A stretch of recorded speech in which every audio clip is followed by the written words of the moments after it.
Welcome to our factory. Today, I'll show you exactly how paper is made from trees, step by step. Don't forget to subscribe for Bridging.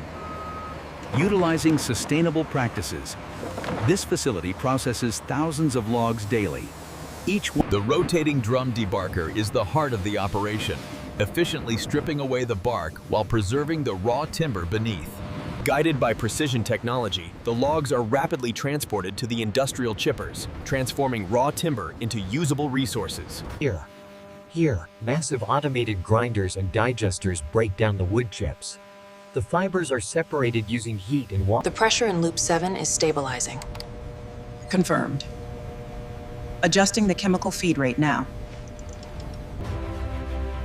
From the initial mixing stage, the refined pulp travels through this network, an inspiring display of engines. The macro shot reveals the pulp being spread onto the fast-moving wire mesh. Water drains away quickly as the fiber... Every batch is refined and tested for strength, texture, and quality.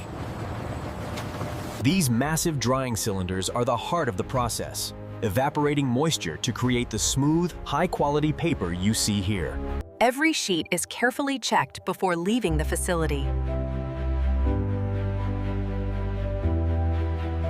This state-of-the-art facility is designed for maximum output and reliability, moving thousands of units daily. And that's how paper is made from trees, from start to finish.